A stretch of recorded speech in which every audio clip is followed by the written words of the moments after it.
Hello दोस्तों, मैं doctor Sangeeta Nagarwal government college Bandikui से। आज हम आधुनिक भारत के इतिहास के महत्वपूर्ण विषय पर चर्चा करेंगे और वो महत्वपूर्ण विषय है सुभाष चंद्र बोस। सुभाष चंद्र बोस जो भारत के एक महानायक थे और वो ऐसे व्यक्तित्व थे जिन्होंने द्वितीय विश्व युद्ध के दौरान अंग्रेजों की सत्ता हिलाकर रख दी थी, जिनकी भूमिका गांधी के जितनी भारत को आज़ादी दिलाने में गांधी की भूमिका रही उतनी ही लगभग सुभाष चंद्र बोस की रही। कुछ इतिहासकारों ने तो इससे ज़्यादा भी लिखा है।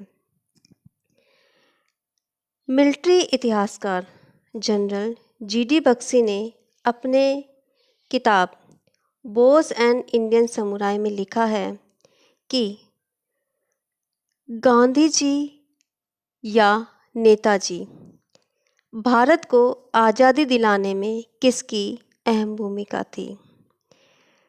जीडी बख्शी ने अपनी किताब में उल्लेख किया है कि तत्कालीन प्रधानमंत्री क्लीमेंट एटली ने कहा था कि ब्रिटिश शासन के लिए नेताजी सबसे बड़ी चुनौती थे।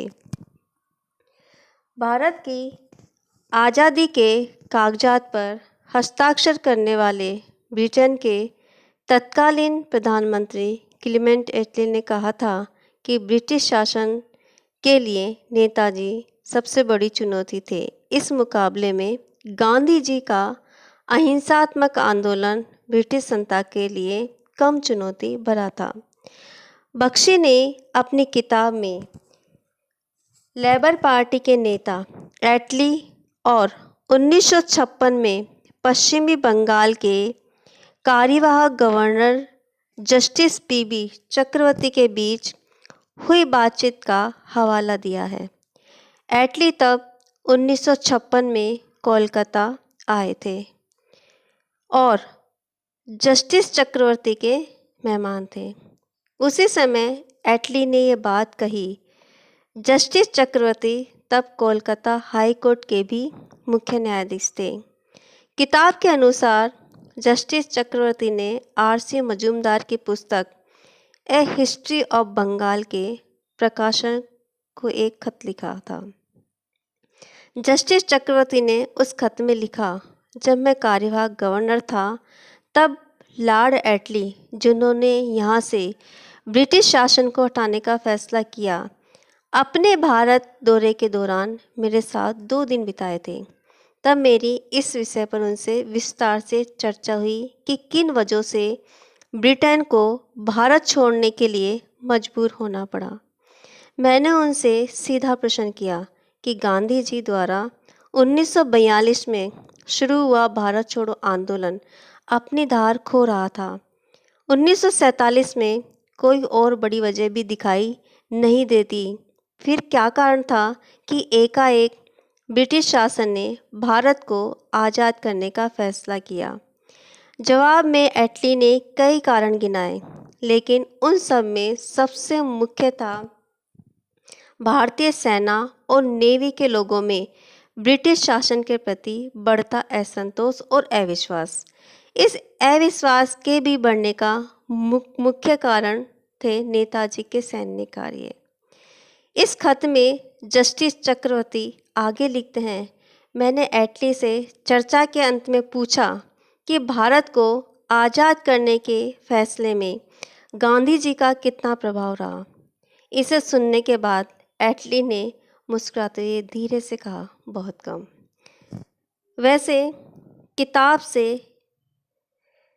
यह तो कहा ही जाता रहा है कि दूसरे विश्व युद्ध के बाद ब्रिटेन की मिलिट्री इंटेलिजेंस ने रिपोर्ट दी थी कि भारतीय सैनिक भड़के हुए हैं और उन पर बहुत भरोसा नहीं किया जा सकता। उस समय मुश्किल से 40,000 ब्रिटिश टुकड़ी ही भारत में मौजूद थी और उनमें से भी कई अपने देश लौटना चाहते थे। जबकि भारतीय सैनिकों की तादाद 20 लाख के आसपास थी। इन्हीं मुश्किल हालातों को देखते हुए ब्रिटिश शासन ने भारत छोड़ने का फैसला किया था और इन सब के ऊपर था नेताजी की भूमिका, जिन्होंने बाध्य कर दिया था ब्रिटिश सरकार को भारत छोड़ने के लिए। तो आप इन चीज़ों से अंदाज़ा लगा सकते हैं कि भारत को स्वतंत्रता दिलाने में सुभाष चंद्र बोस की कितनी अहम भूमिका रही। मैं ये नहीं कहती कि गांधी का रोल सुभाष की तुलना में कम था, लेकिन सुभाष की भूमिका गांधी की तुलना में कम भी नहीं थी। लगभग हम बराबर का दर्जा दे सकते हैं। जितना प्रयास गांधी ने भारत को स्वतंत्र कराने के लिए किया, उतना ही प्रयास लगभग सुभाष चंद्र बोस ने किया। दोनों के तरीके अलग थे, लेकिन दोनों के उद्देश्य एक ही था, भारत को आज़ाद कराना। दोनों की भूमिका अपने अपने स्थान पर सही है, लेकिन इस समय हम नेताजी सुभाष चंद्र बोस के बारे में बात कर रहे हैं, जिन्होंने भारत को आज़ाद कराने में अपनी महत्वपूर्ण भूमिका अदा की। अब इन नेताजी सुभाष चंद्र बोस का प्रारंभिक जीवन या जीवन यात्रा कहाँ से प्रारंभ होती है और उन्होंने किस तरह से भारतीय स्वतंत्रता में अपना महत्वपूर्ण योगदान दिया, इसकी चर्चा हम इस स्लाइड के माध्यम से करेंगे।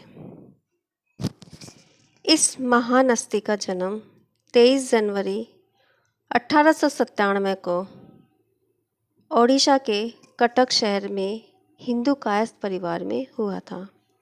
इनके पिता का नाम जानकी नाथ बोस था और माता का नाम प्रभावती था।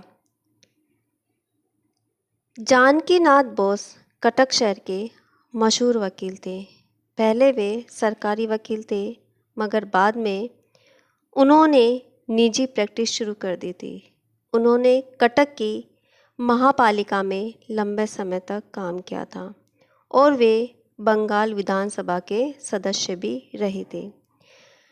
अंग्रेज सरकार ने इन्हें राय बहादुर का खिताब दिया था। प्रभावती देवी के पिता का नाम गंगा नारायण दत्त था। दत्त परिवार को कोलकाता का एक कुलीन परिवार माना जाता था। प्रभावती और जानकीनाथ बोस के कुल मिला के 14 संतान थे और सुभाष उनकी 9वीं संतान और 5वें बेटे थे। अपने सभी भाइयों में से सुभाष का सबसे अधिक लगाव शरद चंद्र से था। शरद बाबू प्रभावती और जानकीनाथ के दूसरे नंबर के बेटे थे। सुभाष उन्हें मेजदा कहते थे। आगे देखिए, सुभाष ने 1909 में रेवेन्शा कॉलेजिएट स्कूल में दाखिला लिया।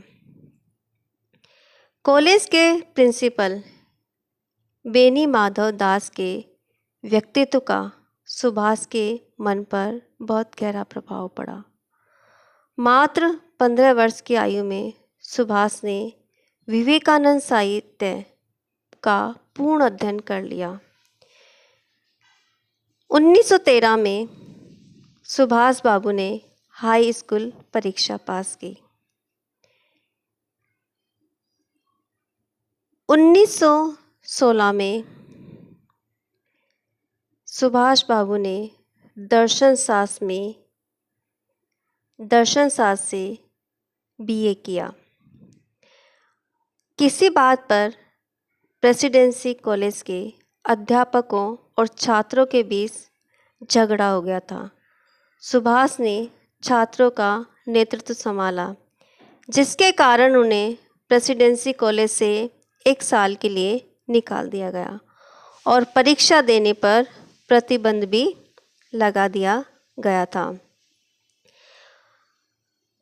39वीं बंगाल रेजिमेंट में भर्ती के लिए उन्होंने परीक्षा दी। हमने बताया था कि 39वीं बंगाल रेजिमेंट में भर्ती के लिए इन्होंने परीक्षा दी थी, किंतु आंखें खराब होने के कारण उन्हें सेना के लिए अयोग्य घोषित कर दिया गया।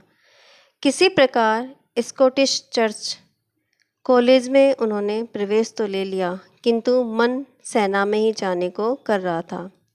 खाली समय का उपयोग करने के लिए उन्होंने टेरिटोरियल आर्मी की परीक्षा दी और फोर्ट विलियम सेनालय में रंगरूट के रूप में प्रवेश पा गए। फिर ख्याल आया कि कहीं इंटरमीडिएट की तरह बीए में भी कम नंबर न आ जाए। सुभाष ने खूब मन लगाकर पढ़ाई की और 1919 में बीए ऑनर्स की परीक्षा प्रथम श्रेणी से पास की। कलकत्ता विश्वविद्यालय में इनका दूसरा स्थान था, लेकिन इनके पिता की इच्छा थी कि सुभाष आईसीएस बने, किंतु उनकी आयु को देखते हुए उन्हें केवल एक ही बार में यह परीक्षा पास करनी थी। उन्होंने पिता से 24 घंटे का समय मांगा, यह सोचने के लिए कि परीक्षा देनी है या नहीं। अंत में उन्होंने परीक्षा देने का निर्णय लिया और इसके लिए वो आईसीएस की तैयारी के लिए 31 अगस्त 1919 को वो इंग्लैंड चले गए। परीक्षा की तैयारी के लिए उन्होंने लंदन के किसी स्कूल में दाखिला न मिलने पर सुभाष ने किसी तरह किड्स विलियम हॉल में मानसिक एवं नैतिक विज्ञान की ट्राई पास यानी ऑनर्स की परीक्षा का अध्ययन करने के लिए प्रवेश लिया। इससे उनके रहने और खाने की समस्या का समाधान हो गया। हॉल में एडमिशन लेना तो बहाना था, असली मकसद तो आईसीएस में पास होकर दिखाना था। तो उन्होंने 1920 में वरीयता सूची में चौथा स्थान प्राप्त कर लिया। इसके बाद सुभाष ने अपने बड़े भाई शरद चंद्र बोस को एक पत्र लिखा और उनकी राय जाननी चाहिए कि उनके दिलो दिमाग पर तो स्वामी विवेकानंद और महर्षि अरविंद घोष के आदर्शों ने कब्जा कर रखा है। ऐसे में आईसीएस बनकर वह अंग्रेजों की गुलामी कैसे कर पाएंगे। तो 22 अप्रैल 1921 को सुभाष ने भारत सचिव ईएस मॉन्टेग्यू को आईसीएस से त्यागपत्र देने का पत्र लिखा और एक पत्र देशबंधु चित्तरंजन दास को लिखा, किंतु अपनी माँ प्रभावती का यह पत्र मिलते ही कि पिता, परिवार के लोग या अन्य कोई कुछ भी कहे, उन्हें अपने बेटे के इस फैसले पर गर्व है। सुभाष जून 1921 में मानसिक एवं नैतिक विज्ञान में ट्राई पास ऑनर्स की डिग्री के साथ स्वदेश लौट आए। स्वदेश लौटने के बाद उन्होंने गांधी से वार्ता की। इस समय गांधी मुंबई में मणिभवन में निवास कर रहे थे। वहाँ 20 जुलाई 1921 को गांधी जी और सुभाष के बीच पहली मुलाकात हुई। गांधी जी ने उन्हें कोलकाता जाकर दास बाबू के साथ काम करने की सलाह दी। इसके बाद सुभाष कोलकाता आकर दास बाबू से मिले। ये दास बाबू कौन थे? ये दास बाबू थे देशबंधु चित्तरंजन दास, जिनके संपर्क में सुभाष बाबू पहले से भी थे। सुभाष बाबू पर दास बाबू के विचारों का गहरा प्रभाव पड़ा और वो उनके सानिध्य में आ गए। यही दास बाबू सुभाष बाबू के राजनीतिक गुरु साबित हुए। इन दिनों गांधी जी ने भारत में असहयोग आंदोलन चला रखा था। दास बाबू इस आंदोलन का बंगाल में नेतृत्व कर रहे थे। उनके साथ सुभाष इस आंदोलन में सहभागी हो गए। इसी आंदोलन में जब बहिष्कार किया गया या बहिष्कार की नीति अपनाई गई तो राष्ट्रीय संस्थाओं की स्थापना भी की गई थी। इसी रचनात्मक कार्यों के दौरान चित्तरंजन दास द्वारा एक राष्ट्रीय कॉलेज की स्थापना की गई। 1921 में सुभाष चंद्र बोस इस राष्ट्रीय कॉलेज के प्रिंसिपल बने। 1922 में दास बाबू ने कांग्रेस के अंतर्गत स्वराज्य पार्टी की स्थापना की और विधानसभा के अंदर से अंग्रेज सरकार का विरोध करने के लिए कोलकाता महापालिका का चुनाव स्वराज्य पार्टी ने लड़कर जीता और दास बाबू कलकत्ता के महापौर बन गए।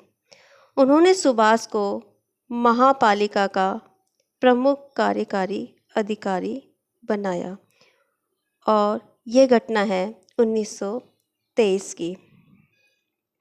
सुभाष ने अपने कार्यकाल में कोलकाता महापालिका का पूरा ढांचा और काम करने का तरीका ही बदल डाला। कोलकाता में सभी रास्तों के अंग्रेजी नाम बदलकर उन्हें भारतीय नाम दिए गए। स्वतंत्रता संग्राम में प्राण न्यौछावर करने वालों के परिवारजनों को महापालिका में नौकरी मिलने लगी और ये सब प्रयास थे सुभाष बाबू के। अब देखिए 25 अक्टूबर 1924 को वायसराय लॉर्ड रीडिंग ने फरमान नंबर 1 जारी किया। इसने बंगाल के अधिकारियों को पूरा अधिकार दिया कि वे आम अदालती कार्यवाही किए बिना ही किसी भी देशभक्त को दंड दे सकते हैं।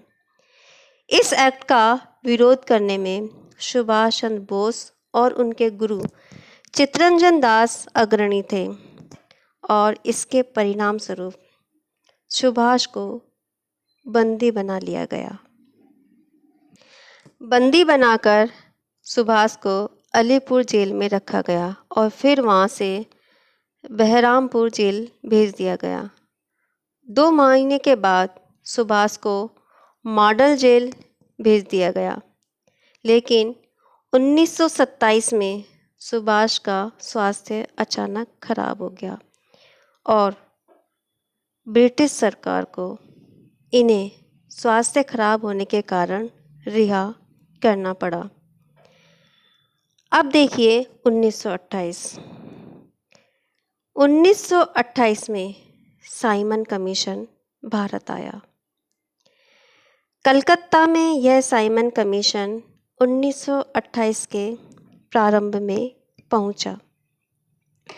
उसके खिलाफ पूरे देश भर में प्रदर्शन हुए और नारा लगाया गया साइमन गो बैक, और इस विरोध में सुभाष चंद्र बोस भी शामिल थे। बहुत ही जल्दी सुभाष अपनी कार्यवाहियों और एक्टिवनेस से देश के एक महत्वपूर्ण युवा नेता बनकर सामने आए। जवाहरलाल नेहरू के साथ सुभाष ने कांग्रेस के अंतर्गत युवकों की एक इंडिपेंडेंस लीग की स्थापना की। इसके बाद साइमन कमीशन ने जब अपनी रिपोर्ट रखी तो कांग्रेस ने भारत का भावी संविधान बनाने का काम 8 सदस्यीय आयोग को सौंपा। मोतीलाल नेहरू इस आयोग के अध्यक्ष और सुभाष उसके एक सदस्य थे। इस आयोग ने नेहरू रिपोर्ट पेश की। 1928 में कांग्रेस का वार्षिक अधिवेशन मोतीलाल नेहरू की 1928 में कांग्रेस का वार्षिक अधिवेशन मोतीलाल नेहरू की अध्यक्षता में कोलकाता में हुआ। इस अधिवेशन में सुभाष ने खाकी गणवेश धारण करके मोतीलाल नेहरू को सैन्य तरीके से सलामी दी। गांधी जी उन दिनों पूर्ण स्वराज्य की मांग से सहमत नहीं थे। 6 दिसंबर 1928 को जो कांग्रेस का कलकत्ता अधिवेशन हुआ था, उसमें सुभाष ने पूर्ण स्वाधीनता का प्रस्ताव पास कराने का प्रयास किया, लेकिन हम बता चुके हैं कि इस समय गांधी जी पूर्ण स्वराज्य की मांग से सहमत नहीं थे। इस अधिवेशन में उन्होंने अंग्रेज सरकार से डोमिनियन स्टेट मांगने की ठान ली थी, लेकिन सुभाष बाबू और जवाहरलाल नेहरू को पूर्ण स्वराज्य की मांग से पीछे हटना मंजूर नहीं था। अंत में यह तय किया गया कि अंग्रेज सरकार को डोमिनियन स्टेट देने के लिए 1 साल का वक्त दिया जाए। अगर 1 साल में अंग्रेज सरकार ने यह मांग पूरी नहीं की तो कांग्रेस पूर्ण स्वराज्य की मांग करेगी, परंतु अंग्रेजी सरकार ने यह मांग पूरी नहीं की और इसीलिए 1929 के कांग्रेस के लाहौर अधिवेशन में सुभाष ने कांग्रेस का लक्ष्य देश में समानांतर सरकार कायम करना रखा, लेकिन इससे भी गांधी सहमत नहीं थे। इसी समय सुभाष ने इस अधिवेशन से बाहर निकलकर कांग्रेस डेमोक्रेटिक पार्टी की लाहौर में स्थापना की।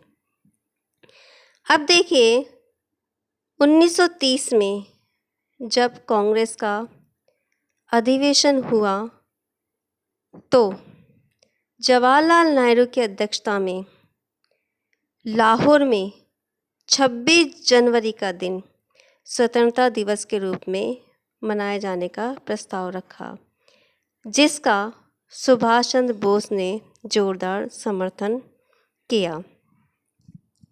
26 जनवरी 1931 को कोलकाता में राष्ट्र ध्वज फहराकर सुभाष एक विशाल मोर्चे का नेतृत्व कर रहे थे। तभी पुलिस ने उन पर लाठी चलाई और उन्हें घायल कर जेल भेज दिया। सुभाष को 1 साल की कड़ी सजा दी गई। जब सुभाष जेल में थे तब गांधी ने अंग्रेज सरकार से समझौता किया और सब कैदियों को रिहा करवाया गया, लेकिन अंग्रेज सरकार ने भगत सिंह जैसे क्रांतिकारियों को रिहा करने से साफ इनकार कर दिया था। भगत सिंह की फांसी माफ़ कराने के लिए गांधी जी ने सरकार से बात तो की, परंतु नरमी के साथ। सुभाष चाहते थे कि इस विषय पर गांधी जी अंग्रेज सरकार के साथ जो समझौता किया गया था उसे तोड़ दें, क्योंकि अंग्रेज सरकार भगत सिंह की माफ़ी माफ़ नहीं कर रही थी। लेकिन गांधी जी अपनी ओर से दिया वचन तोड़ने को राजी नहीं थे। शायद वो भगत सिंह और उनके साथियों को रिहा ही नहीं करवाना चाहते होंगे। अंग्रेज सरकार अपने स्थान पर अड़ी रही और भगत सिंह व उनके साथियों को फांसी दे दी गई। भगत सिंह को न बचा पाने पर सुभाष गांधी और कांग्रेस के तरीकों से बहुत अधिक नाराज हो गए। अब देखिए, जब सुभाष जेल में थे तो बंगाल की जनता द्वारा उनको मेयर पद से सम्मानित किया गया और इसी समय अखिल भारतीय ट्रेड यूनियन कांग्रेस के ये अध्यक्ष चुने गए, जिस पद पर वो 1932 तक आसीन रहे। अब उनको सितंबर 1931 में सुभाष को जेल से रिहा कर दिया गया, लेकिन 18 नवंबर 1931 को उन्हें मालदा से बहरामपुर जाते हुए धारा 144 के अंतर्गत फिर से बंदी बना लिया, जिससे एक सप्ताह बाद उन्हें मुक्त किया गया। 14 जनवरी 1932 को सुभाष को पुनः बंदी बना लिया गया। इस बार वे स्टेट प्रिजनर्स के रूप में अपने बड़े भाई शरद बोस के साथ जबलपुर जेल में रखे गए। क्षयरोग के पुराने मरीज होने के कारण उन्हें बहुत परेशानी हुई। उनका स्वास्थ्य दिन पर दिन बिगड़ता जा रहा था। इसीलिए ब्रिटिश सरकार की अनुमति से 23 फरवरी 1932 को उन्हें विदेश यात्रा पर भेजा गया। उन्होंने अपने विदेश प्रवास के दौरान Poland, France, Czechoslovakia, Austria, Italy आदि का भ्रमण किया। 1938 में कांग्रेस का हरिपुरा अधिवेशन हुआ और सुभाष चंद्र बोस को सर्वसम्मति से कांग्रेस का अध्यक्ष चुना गया। सुभाष चंद्र बोस के साथ थे वामपंथी और इधर दक्षिणपंथी गांधी के समर्थक थे। अब भारतीय राजनीति में गांधी की क्या भूमिका रही और सुभाष चंद्र बोस का उनसे किस तरह से मतभेद हो गया, सुभाष चंद्र बोस ने क्या गांधी का समर्थन प्राप्त किया या वो गांधी के विरोधी के रूप में सामने आए और गांधी के विरोध के कारण उन्हें किन परेशानियों का सामना करना पड़ा और उन परेशानियों का सामना करते हुए उन्होंने भारत के आज़ादी के आंदोलन को किस तरह से समर्थन दिया और उसके लिए किस तरह अपनी रणनीति बनाकर आज़ादी के लिए कार्य किया, इसकी चर्चा हम अगले वीडियो में करेंगे। नमस्कार।